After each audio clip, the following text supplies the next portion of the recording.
Hello friends, कैसे हैं आप सब। आज के इस वीडियो में हम लोग क्लास 12 के फिजिक्स को स्टार्ट करेंगे। आज क्लास 12 के फिजिक्स चैप्टर नंबर 1 का 1 शार्ट हम लोग देखेंगे, जिस चैप्टर का नाम है, आप देख रहे होंगे कि विद्युत आवेश तथा क्षेत्र। ये बहुत ही शानदार लेसन है।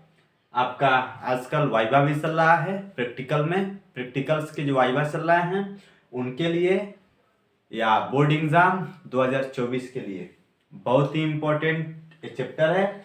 इसका 1 शॉट हम लोग देखेंगे, केवल मात्र एक वीडियो में पूरा चैप्टर समाप्त कर देंगे। तो आप बने रहिए हमारे साथ शुरू से लेकर के अंत तक। आइए हम लोग शुरू करते हैं। इस चैप्टर्स में आपका जो पहला टॉपिक है हम लोग देखेंगे। यहाँ पे जो फर्स्ट टॉपिक है जिसका नाम है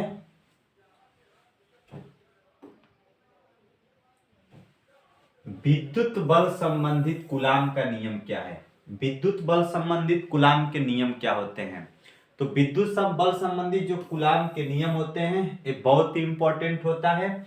आप पढ़े होंगे कूलाम का नियम कि किन्हीं भी दो बिंदु आवेशों के मध्य जो लगने वाला आकर्षण अथवा प्रतिकर्षण बल होता है यह दोनों बिंदु आवेशों के गुणनफल के अनुक्रमानुपाती और उसके बीच की दूरी के वर्ग के व्युत्क्रमानुपाती होता है, जिसका सूत्र आपको पता होगा कि बल F equal to 1/4πε0 Q1 into Q2 by R का स्क्वायर।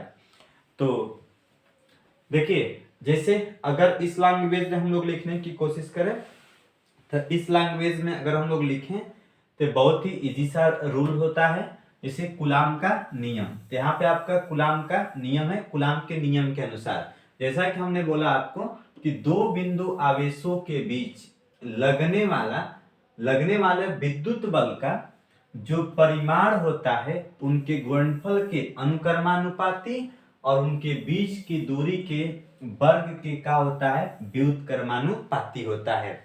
यह कूलाम के नियम का स्टेटमेंट है। जैसा कि मान लीजिए यहाँ पे दो बिंदु आवेश हम लोग लेते हैं। एक बिंदु ए यहाँ पे ले लेते हैं, इस पॉइंट पर एक बिंदु बी ले लेते हैं। पहले बिंदु पर आवेश Q1 लेते हैं और दूसरे बिंदु पर आवेश Q2 लेते हैं। यदि इन दोनों बिंदु आवेशों के बीच की दूरी हम लोग स्मॉल r मान लेते हैं, तो हमने कहा कि इन दोनों बिंदु आवेशों के मध्य जो लगने वाला विद्युत बल होता है इन दोनों आवेशों के गुणनफल के अनुक्रमानुपाती होता है। तो अनुक्रमानुपाती होता है, यानी यहाँ पर आप देख पा रहे होंगे अनुक्रमानुपाती होता है, यानी कि बल F is proportional to Q1 into Q2। इसको हमने बना लिया है समीकरण नंबर 1। फिर इनके बीच की दूरी जो स्मॉल r होती है इसके वर्ग के का होगा व्युत्क्रमानुपाती होता है, यानी बल F is proportional to 1/r का स्क्वायर। दोनों समीकरणों को हम लोग मिला लेंगे। समीकरण 1 व समीकरण 2 को मिलाने पर क्या हो जाएगा, बल F is proportional to Q1 into Q2 by 1/r का स्क्वायर। इस प्रोपोर्शनल को हटाने के लिए एक हम नियतांक लेते हैं, जो बल F equal to K Q1 Q2 by यहाँ पे हो जाएगा R का स्क्वायर। बल F equal to K Q1 Q2 by R का स्क्वायर। ये जो जहाँ K होता है, K एक नियतांक होता है, K के स्थान पर हम लोग रखते हैं कि 1/4πε0 Q1 Q2 बाई R का स्क्वायर। इसी नियम को, ये जो नियम आपको दिखाई दे रहा है, इसी को हम लोग कहते हैं विद्युत बल संबंधित कूलाम का नियम।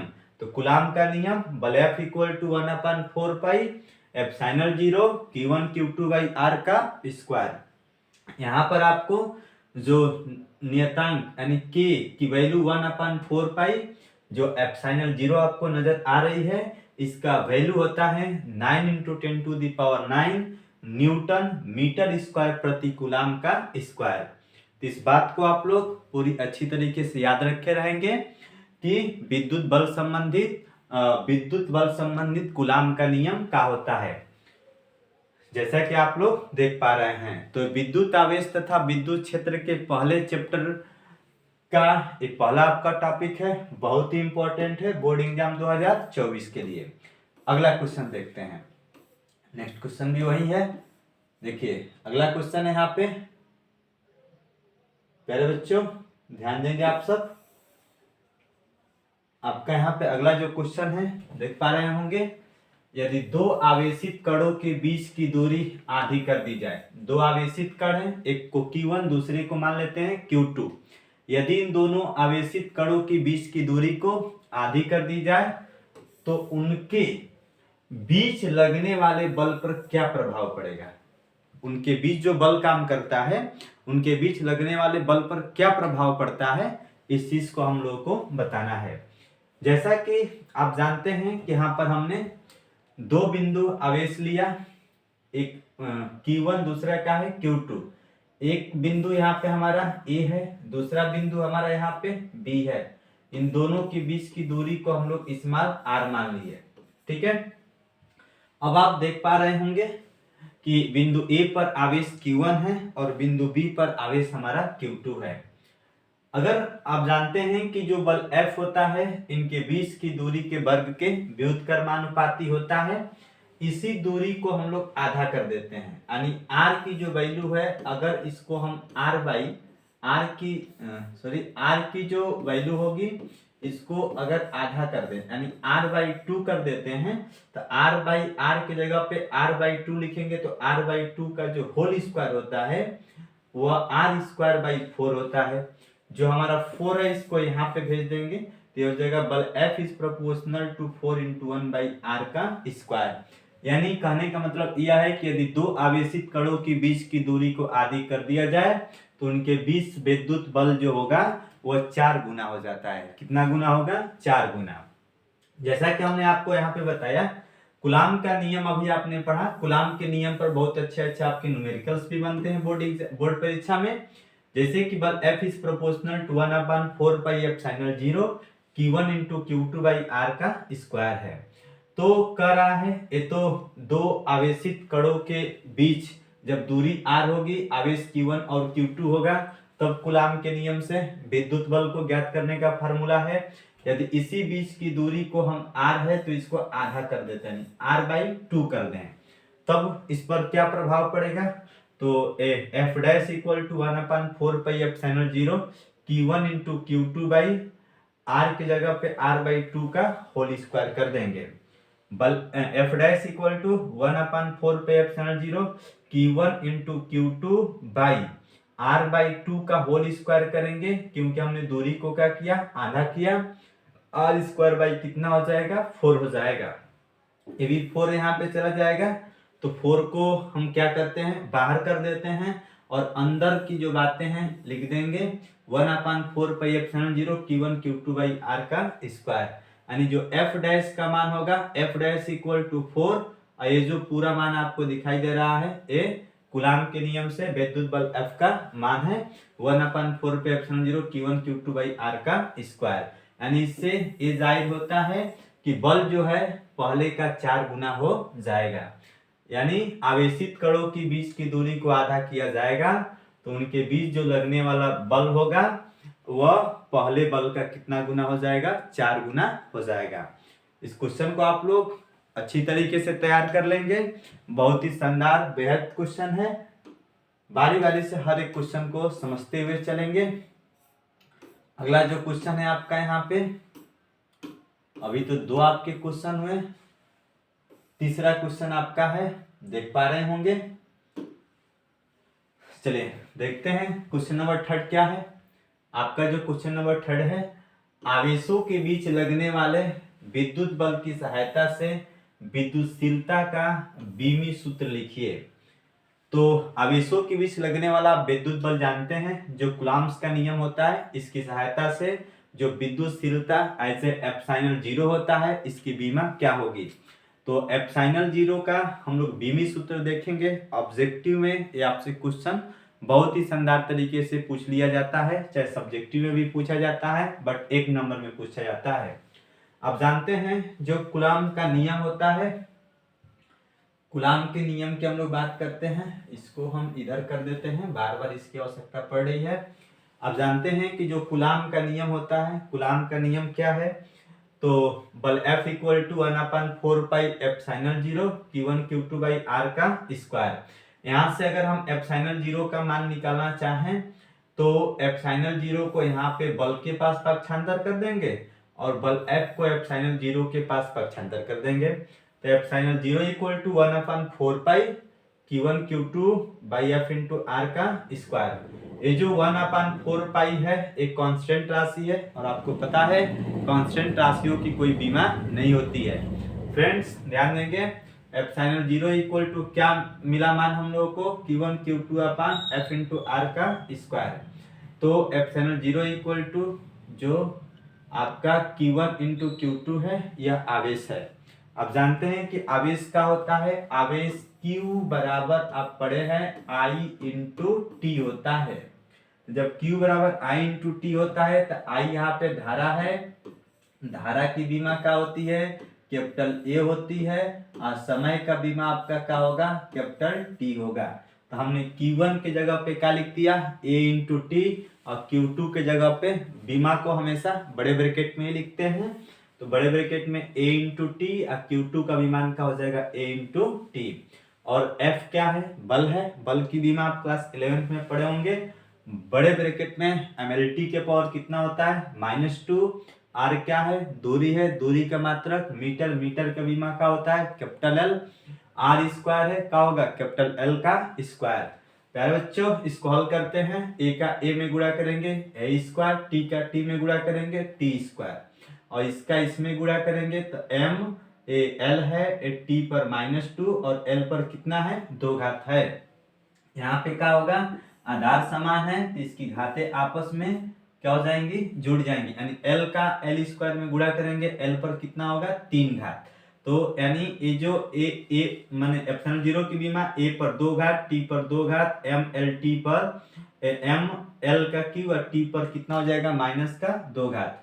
इसको हम लोग ऊपर लेकर चलेंगे, ऊपर लेकर जाएंगे तो M वाला इनवर्स में चेंज होगा, M पर -1 घात, जो आपका L और L स्क्वायर L पर 3 हो जाएगा, और L पर 3 ऊपर जाएगा, L के घाते कितना हो गया, -3।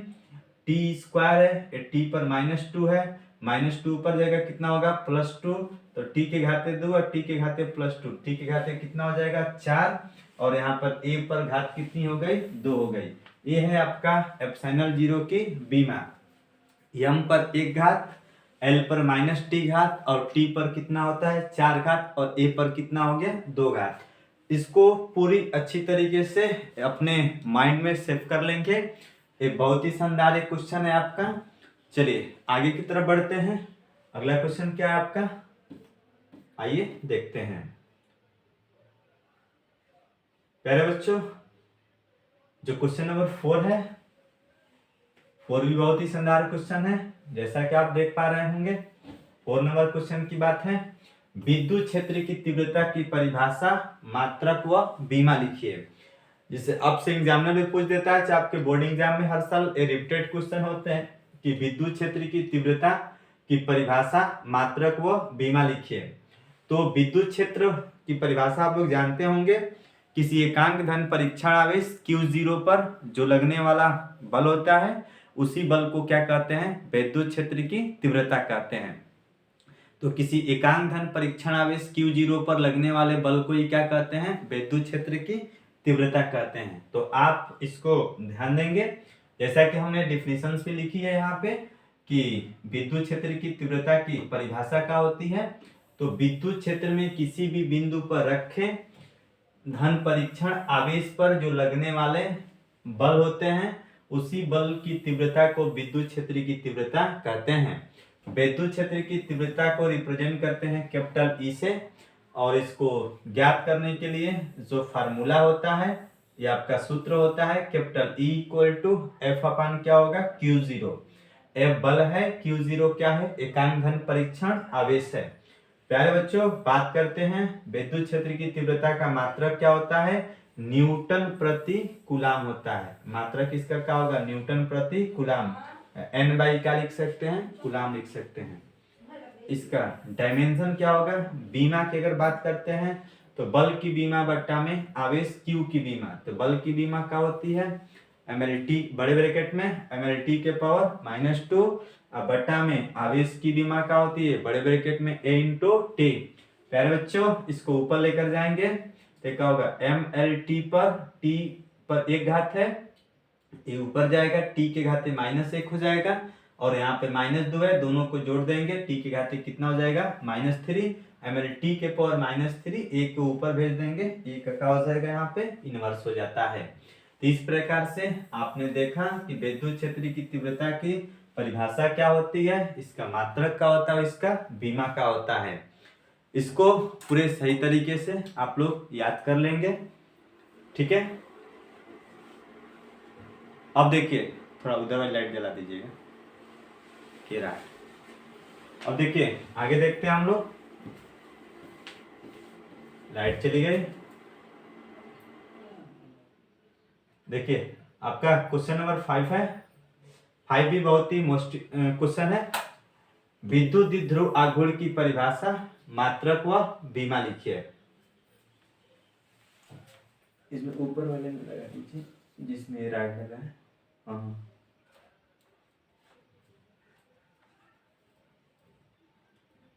उसमें ठीक है। देखते हैं विद्युत द्विध्रुव आघूर्ण की परिभाषा, मात्रक और इसका हम लोग को क्या लिखना है, बीमा लिखना है। चलिए आप जानते हैं विद्युत द्विध्रुव आघूर्ण क्या होते हैं। मान लीजिए हम लोग दो आवेश लेते हैं, तो इसकी डायरेक्ट परिभाषा ही देख लेते हैं। यहाँ पे जैसा कि लिया गया है, दो आवेश, एक Q एक +Q है, दूसरा क्या है -Q है।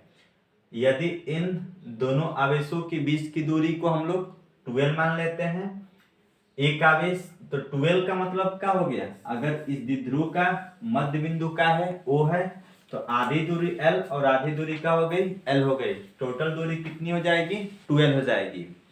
तो यहाँ पर विद्युत द्विध्रुव आघूर्ण की जो परिभाषा होती है कि दो आवेश होते हैं, दोनों आवेश ऐसे लिखते हैं, दोनों आवेशों में से किसी एक आवेश का मान चाहे प्लस का मान ले या चाहे माइनस का मान ले, तो दो आवेशों में से किसी एक आवेश का मान और इन दोनों आवेशों के बीच की जो अल्पतम दूरी होती है जिसको क्या कहते हैं 12 के गुणनफल को ही हम लोग विद्युत द्विध्रुव आघूर्ण कहते हैं।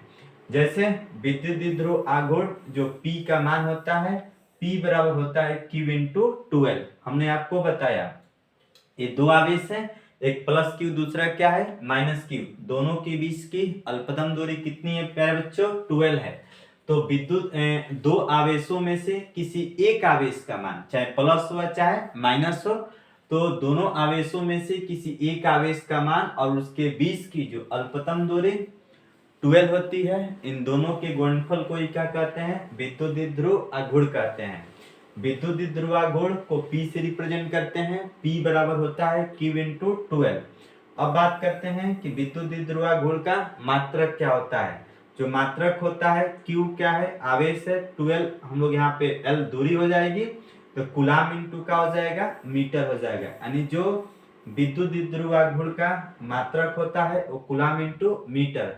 बीमा क्या होती है LTA होते हैं, याद रखे रहेगा लता, यानी जो विद्युत द्विध्रुव आघूर्ण है इसकी बीमा बड़े ब्रैकेट में LT और A होता है। चलिए सबसे इंपॉर्टेंट चीज है कि एक और इसके मात्रक होते हैं विद्युत द्विध्रुव आघूर्ण का, जिसको डिबाई कहते हैं। क्या कहते हैं डिबाई। तो विद्युत द्विध्रुव आघूर्ण के अन्य मात्रक क्या होंगे डिबाई होता है, इसको भी आप लोग याद रखे रहेंगे।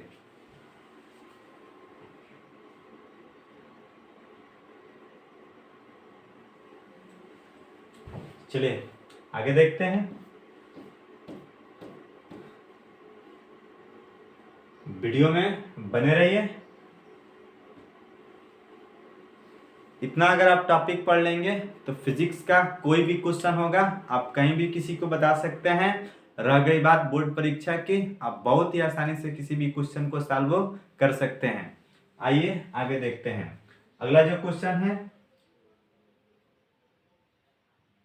है आपके कि विद्युत फ्लक्स विद्युत फ्लक्स की परिभाषा मात्रक लिखिए, यानी विद्युत फ्लक्स की डिफिनीशन क्या होती है, इसका यूनिट्स क्या होता है, इसको लिखना है। आप जानते हैं, पहले इसकी हम लोग डिफिनीशन देख लेते हैं कि विद्युत फ्लक्स आखिर में होता क्या है। विद्युत फ्लक्स पढ़े हैं, देखिए बाबू क्या होता है। मान लीजिए इलेक्ट्रिक फील्ड है, तो विद्युत क्षेत्र में स्थित किसी काल्पनिक पृष्ठ के क्षेत्रफल के अभिलंबवत गुजरने वाली विद्युत बल रेखाओं की संख्या को ही विद्युत फ्लक्स कहते हैं। जैसा आप देख पा रहे होंगे, यह एक पृष्ठ है, यह एक पृष्ठ है, यह कोई काल्पनिक पृष्ठ है। इस पृष्ठ का जो क्षेत्रफल है उसको हम लोग कैपिटल ए हमने मान लिया।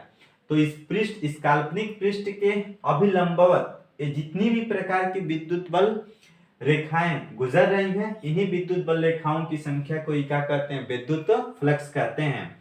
विद्युत फ्लक्स को ज्ञात करने का फार्मूला होता है फाई ई बराबर ई ए कॉस थीटा। थोड़ा सा इसके बारे में हम लोग यहाँ पे देख सकते हैं कि फाई ई इक्वल टू होता है समाकलन ऑफ, ऐसे बोल सकते हैं phi equal to sign of integration vector E into vector D ए।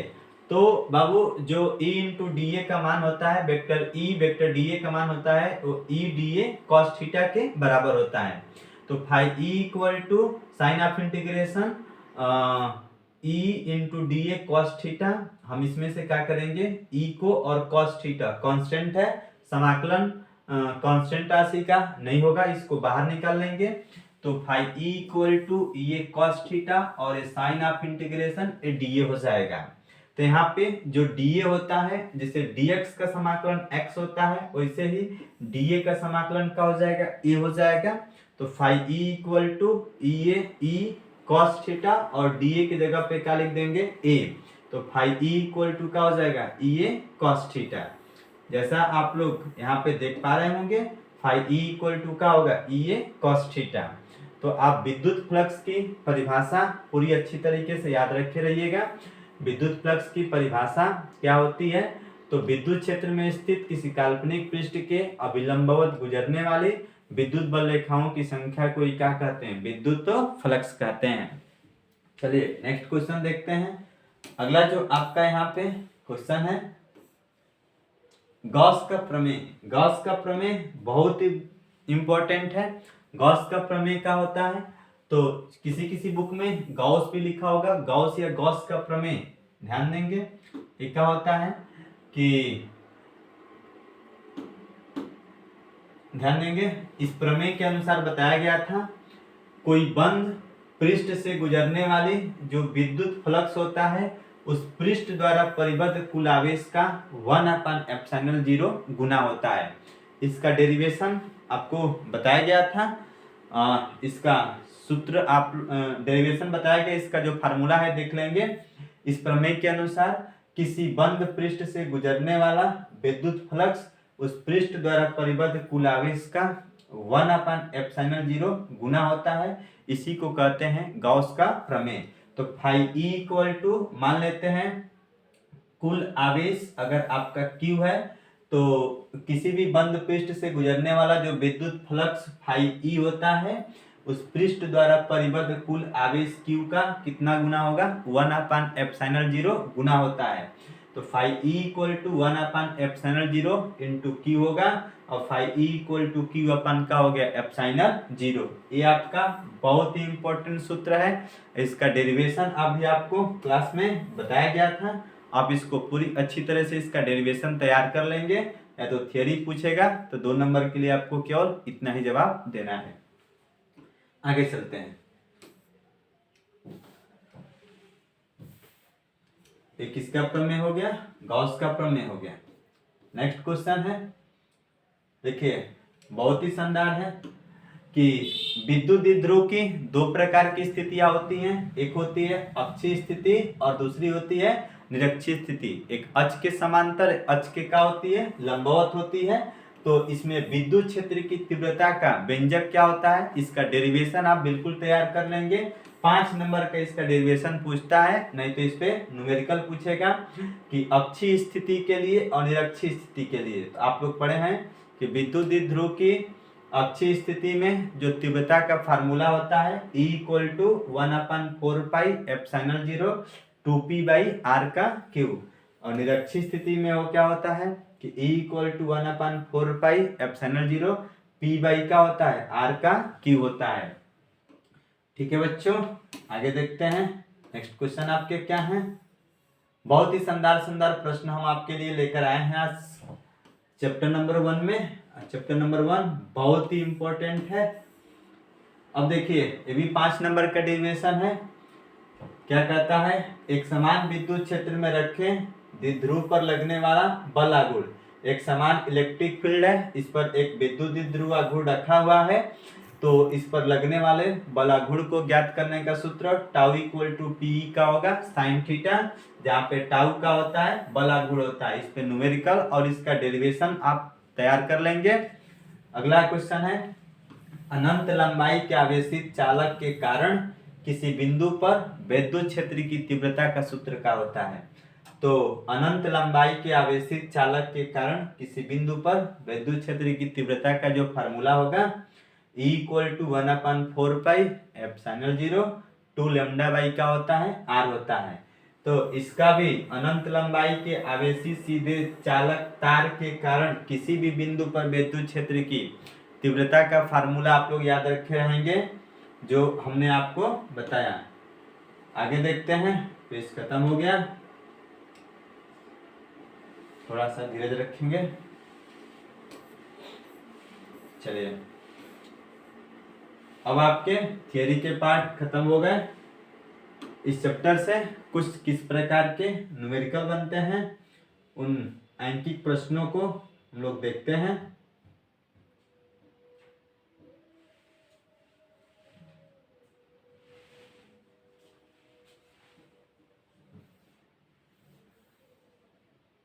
चलिए 11 नंबर क्वेश्चन देखते हैं।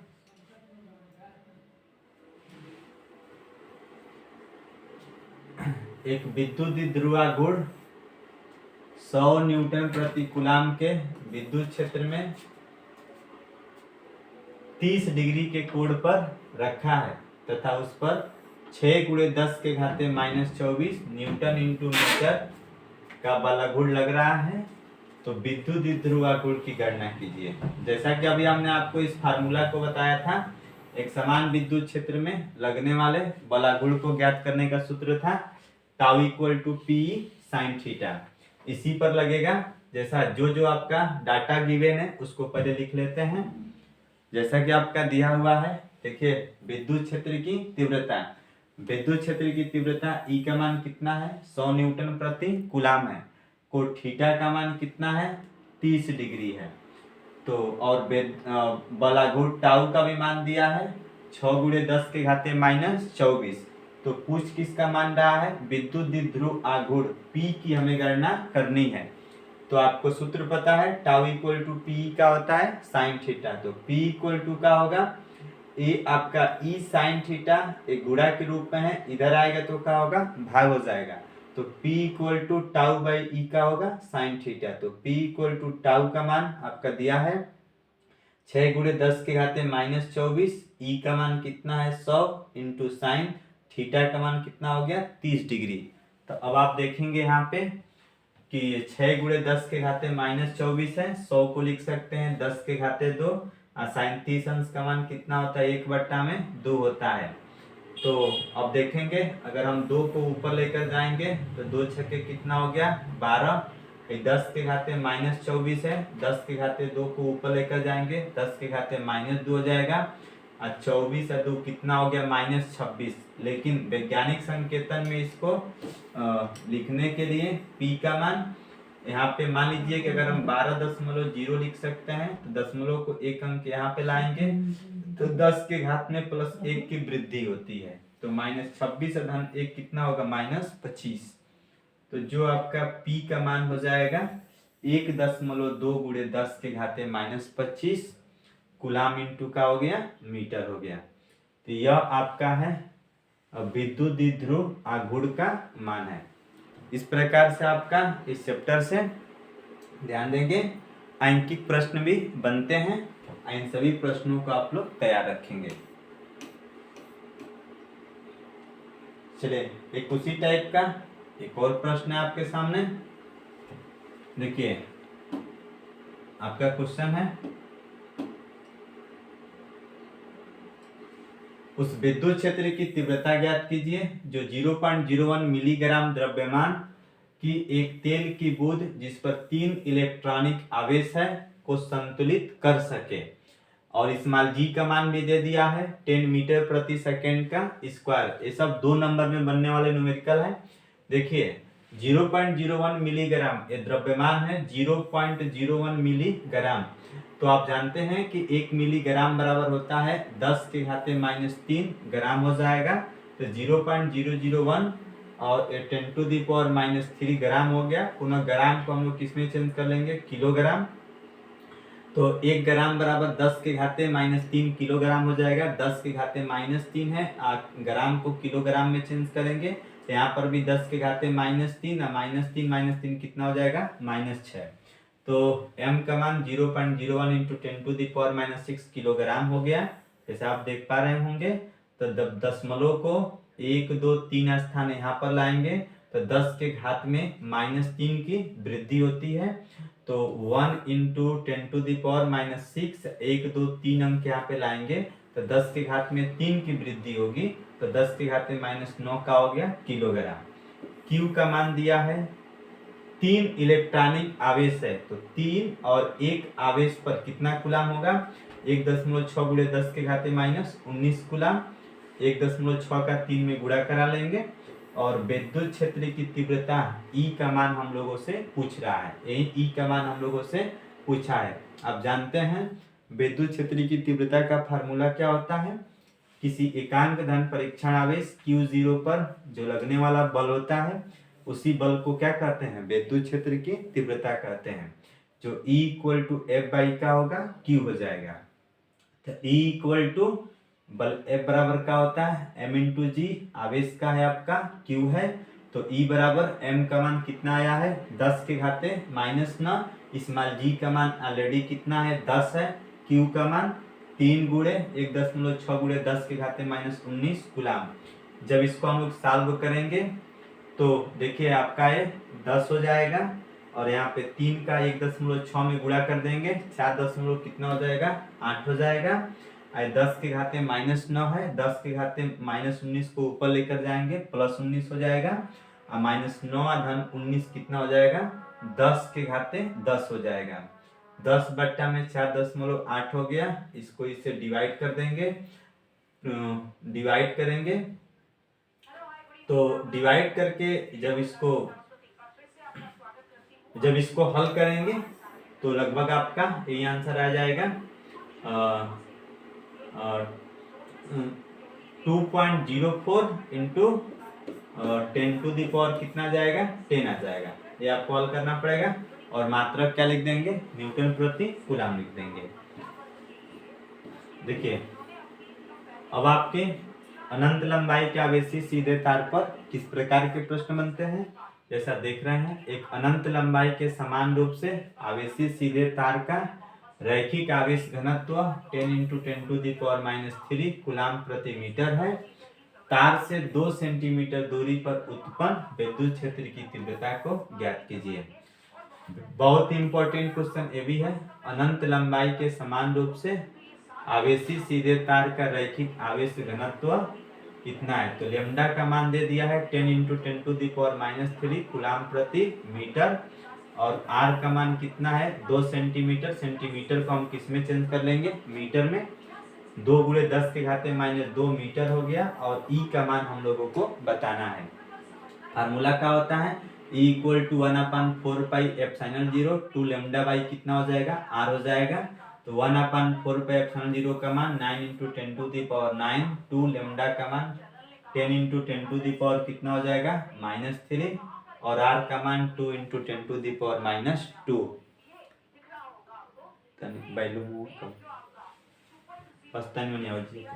तो E का मान कितना आ गया, थोड़ा सा बस कम करना। E का मान 9 × 10 टू दी पावर 9 न्यूटन प्रति का हो जाएगा, कूलाम हो जाएगा। तो इस प्रकार से किसका मान आ गया, विद्युत क्षेत्र की तीव्रता का मान हो गया। आइए आज का लास्ट क्वेश्चन हम लोग देखते हैं। अगर ऐसा न्यूमेरिकल आपका बनता है आपकी परीक्षा में तो ये कम से कम ये जो न्यूमेरिकल होगा आपका 5 नंबर का होगा।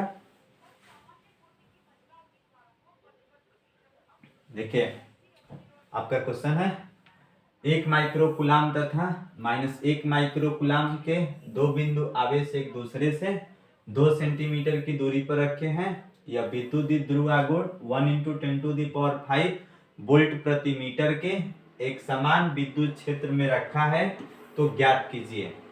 तो ज्ञात दो चीज करना है। पहले बताना आपको कि विद्युत ध्रुव आघूर्ण का मान क्या होगा, ध्रुव पर आरोपित अधिकतम बल आघूर्ण का मान होगा।